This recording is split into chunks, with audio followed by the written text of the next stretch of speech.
Selamat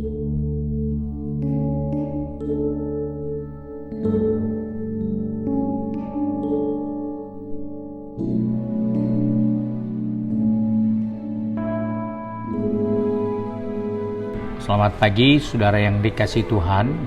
Kita jumpa lagi pada hari Rabu tanggal 28 April 2021. Pagi ini saya ajak kita menjumpai buku Yakobus pasal yang pertama, ayat yang ketiga berkata sebagai berikut. Sebab kamu tahu bahwa ujian terhadap imanmu itu menghasilkan ketekunan. Jelas firman Tuhan berbicara kepada kita tentang bagaimana ujian-ujian dalam iman kita yang diizinkan Tuhan kita harus temui, kita harus jalani, kita harus hadapi. Ternyata ujian-ujian itu adalah untuk menghasilkan suatu ketekunan dalam diri kita.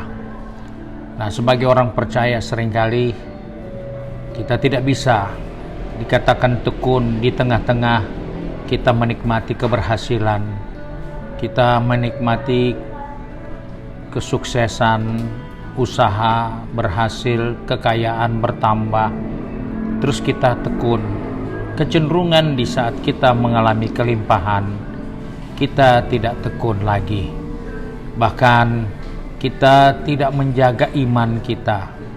Oleh sebab itu firman Tuhan katakan ujian terhadap iman itu untuk menghasilkan ketekunan. Sebab itu kita bisa melihat dalam kehidupan yang kita bisa belajar dari orang-orang yang ada di rumah sakit ataupun yang harus melewati proses hidup masuk ke lembaga pemasyarakatan. Di tempat-tempat seperti itulah seringkali kita menemukan manusia yang mengalami ujian, manusia yang mengalami tekanan, manusia yang diizinkan harus menghadapi pergumulan. Disitulah mereka akan diuji iman mereka. Apakah mereka akan tekun? Dan dari hasil yang telah terjadi di rumah-rumah sakit ketika sudah tidak berdaya, disitulah orang mulai bangun ketekunan.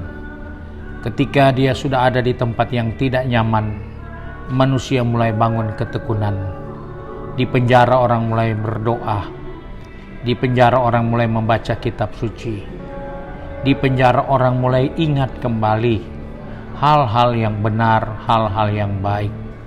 Sama di saat orang-orang sudah terbaring di tempat tidur di rumah sakit, di tempat itulah orang mulai berpikir untuk tekun mencari Tuhan, untuk tekun beribadah kepada Tuhan, untuk tekun mencintai Tuhan. Dan Alkitab katakan hal-hal itulah yang diizinkan Tuhan untuk menghasilkan ketekunan yang mendasar dalam hidup kita.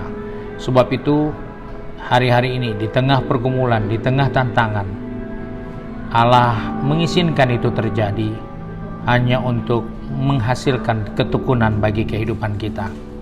Di tengah pandemi ini kita harus tetap tekun berdoa, tekun beribadah, tekun melakukan apa yang Tuhan inginkan. Karena itulah kondisi yang diizinkan Tuhan kita harus jalani. Sebab itu pagi hari ini kita diingatkan sebelum kita melangkah lebih jauh, apapun yang kita sedang hadapi, rintangan, masalah, jangan disikapi dengan mengeluh, tetapi hadapi itu untuk melahirkan ketekunan dalam hidup kita sebagai orang percaya. Mari kita satu di dalam doa. Kembali kami datang kepada Bapa di surga dengan mengucap syukur karena hari ini Tuhan mengingatkan kepada kami di tengah ujian, di tengah pergumulan, di tengah tantangan, di tengah masalah. Tuhan izinkan hal itu kami harus jalani agar kami membangun ketekunan dalam hidup ini. Sebab itu Bapa, tolong kami yang sudah pergi bekerja maupun yang akan bekerja, juga yang akan kuliah, yang akan berbisnis, maupun yang sudah ada di tempat bisnis mereka, juga yang ada di rumah. Kami mohon Tuhan tolong kami supaya kami dapat menyikapi hidup ini dengan baik. di tengah pergumulan, di tengah tantangan, di tengah ujian, di tengah masalah yang kami sedang hadapi. Biarlah kami menyikapi dengan tidak bersungut-sungut. Kami tidak menyikapi dengan menyesal, mempercayai Tuhan. Tapi kami sudah diingatkan di tengah-tengah keadaan seperti itu, biarlah kami membangun ketekunan kami kepadamu. Sebab itu Bapa, tolong kami, pegang tangan kami, atur langkah kaki kami, supaya di hari-hari yang akan datang, dari waktu ke waktu, kami tetap tekun mengiring Tuhan. Di tengah pergumulan, di tengah tantangan, rintangan, kami tidak melupakan Tuhan, tapi kami mendekatkan diri kepadamu. Sebab itu kami bersyukur untuk berkat-Mu di hari yang baru ini. Kami percaya Engkau merencanakan yang terbaik bagi kami, agar kami menghadirkan ketekunan-ketekunan dalam pengiringan kami, dalam ibadah kami, dalam kesungguh-sungguhan kami mengikut Tuhan. Terima kasih Bapa untuk kasih setia-Mu. Sebab itu kami bersyukur dan berdoa di dalam nama Tuhan Yesus Kristus, Juru Selamat kami, Majikan kami yang baik dan setia. Haleluya. Amin.